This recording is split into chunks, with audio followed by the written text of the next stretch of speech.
Saya sampaikan sama si Ustadz tadi itu bahwa 15.000 tuh Ustadz yang terhormat, doktor yang ujungnya MA itu bukan riba, itu biaya, itu ongkos, itu biaya jasanya, keringatnya, tenaganya. Kita nyuruh-nyuruh orang. Iya bener, nyuruh orang.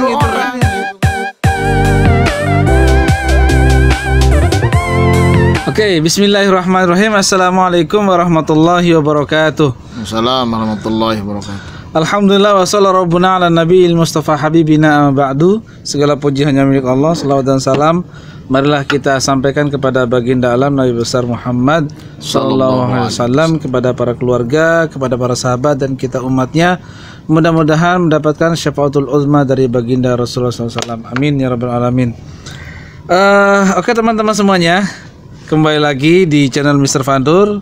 Nobar bareng santri, nongkrong bareng santri. Sekarang sudah ada santri Kanjeng Sunan Ustadz Abdul Hakim Abu Bakar.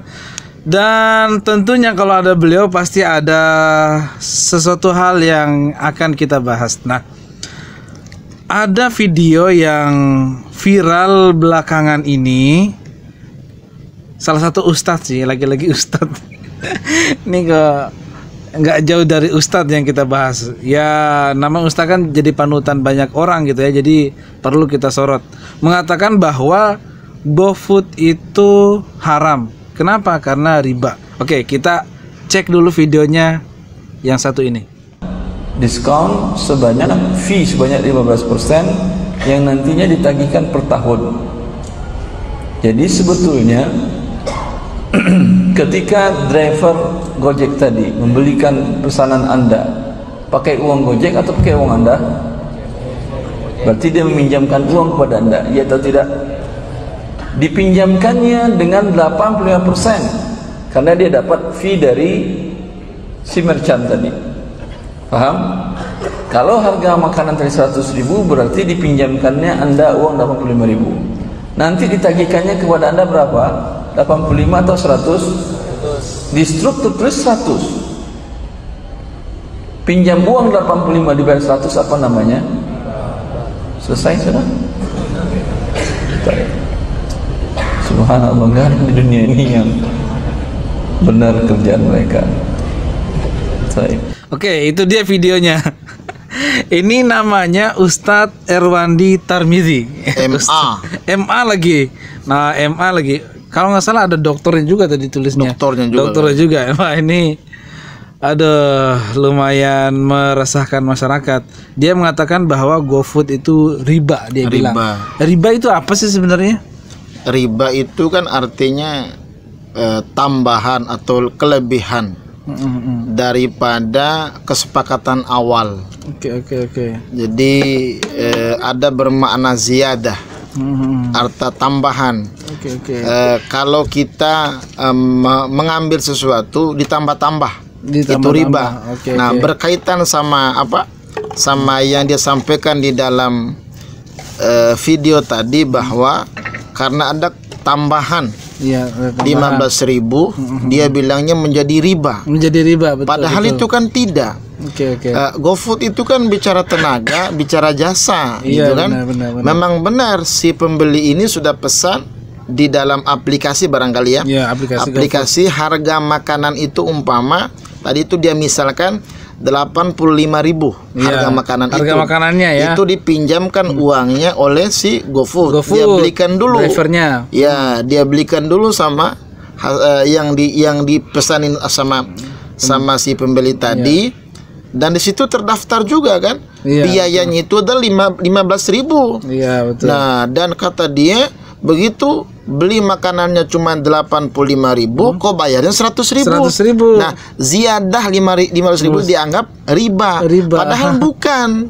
Ini jasa. Iya, jasa. Kan orang itu kan GoFood menggunakan kendaraan dong. Iya dong. Motor, dia isi bensin, dia bertenaga, dan harganya ada 15.000. Iya, betul. Dan akadnya juga di situ si pembeli sudah mengiyakan dan setuju. Nah, kalau dikaitkan sama riba yang bermakna ziyadah itu di sini nggak ada. Nggak ada ya. Nggak ada. Karena kalau riba kan nggak ada kesepakatan. Misalnya saya minjemin kamu 15.000. Ya. Nanti tiba-tiba pas dia balikin minta 20.000 atau 30.000 dan maksa lagi. Dan maksa. Nah, maksa lagi. Karena nggak ada kesepakatan Nggak di ada awalnya. kesepakatan. Nah, itu termasuk riba baru tuh. Riba. Nah, betul. Kalau yang ini sudah jelas. Jadi di situ sudah apa namanya? Sudah terdata.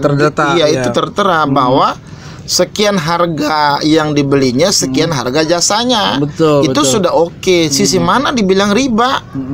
Iya kan, walaupun doktor gitu kan, walaupun MA gitu kan, tapi jangan sembarangan fatwa. Di Indonesia ini sudah ada Majelis Ulama Indonesia. Kalau ada apa-apa wong minta fatwa di sana gitu kan, sudah ada. Oke, jadi itu teman-teman semuanya. Tapi memang riba itu dasarnya haram ya? Haram ya. Karena kan Allah sudah sampaikan dalam Al-Qur'an bahwa halallahu al-bai'a wa harrama riba. Allah sudah menghalalkan jual beli dan mengharamkan riba.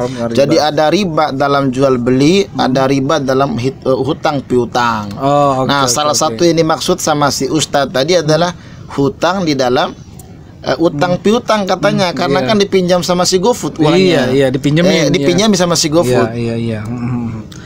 Oke, jadi itu teman-teman semuanya. Jadi yang 15.000 tadi sebetulnya itu ongkos jalannya lah, capeknya lah, keringet. Masih iya kagak dibayar, udah minta tolong. Enggak mau ngasih bayarannya. Aduh, ini keterlaluan sih. Iya, saya sampaikan sama si Ustadz tadi itu bahwa 15.000 tuh Ustadz yang terhormat, doktor yang ujungnya MA, itu bukan riba, itu biaya, itu ongkos. Itu biaya jasanya, keringatnya, tenaganya. Kita nyuruh-nyuruh orang. Iya bener, nyuruh orang gitu kan. Itu ongkosnya.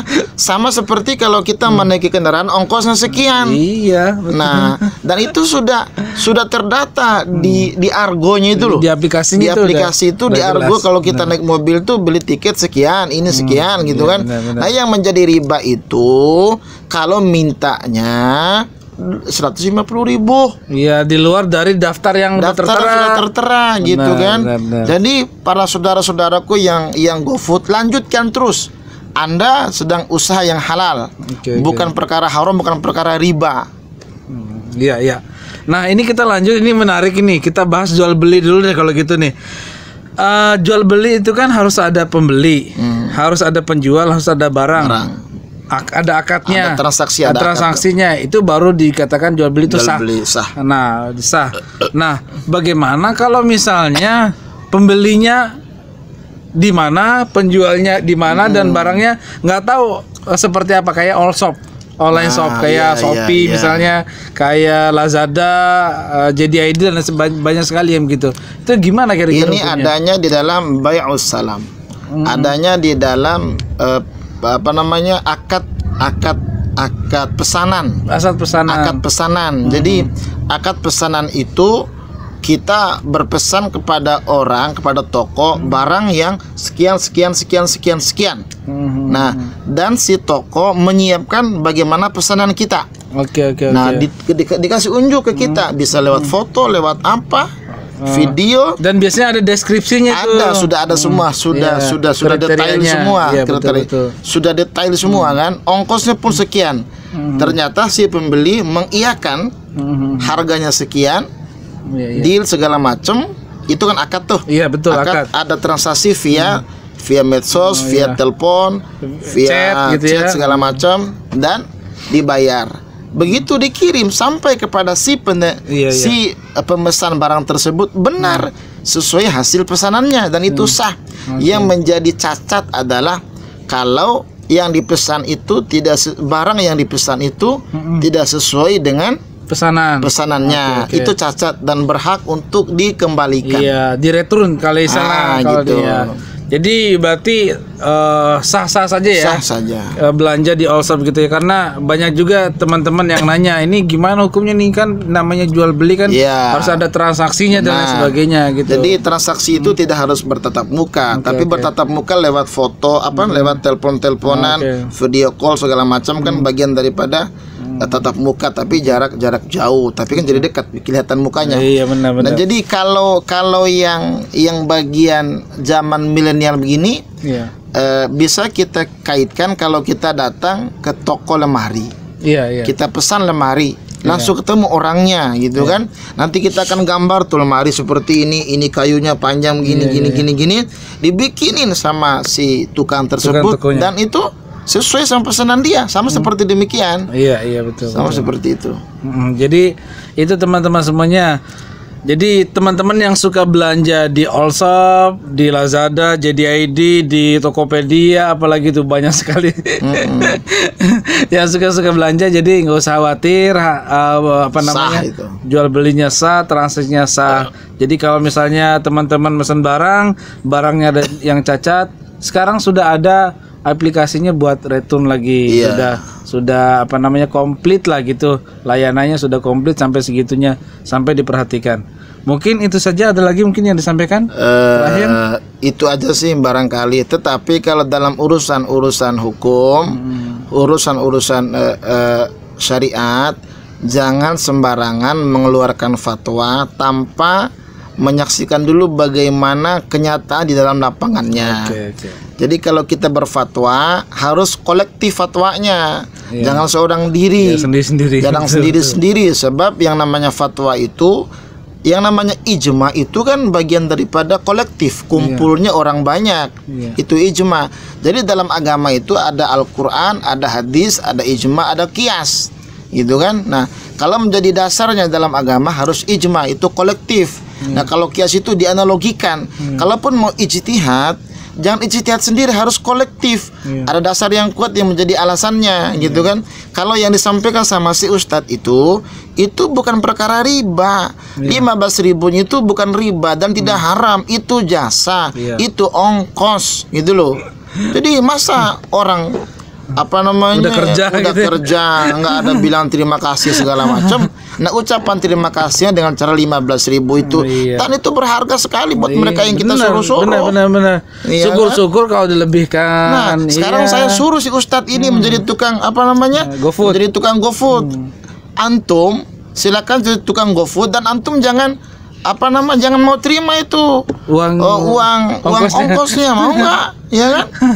Ya pasti kalau antum pun pergi ke sana kemari, ada unsur bisnis dan jasanya, pasti ada ongkosnya. Dan itu antum pasti diterima, nggak usah sombong deh. Oke. Itu teman-teman semuanya. Sebal kita. Ya, mudah-mudahan dapat difahami dengan adanya video ini. Terima kasih teman-teman yang sudah menonton, dan terima kasih juga teman-teman yang sudah setia subscribe channel kita, channel SKS Santri Kajian Sunnah dan channel Mr. Fatur. Cukup sekian, wafaqanallahu wa iyyakum ila thoriqil qawim. Wassalamualaikum warahmatullahi wabarakatuh. Salam.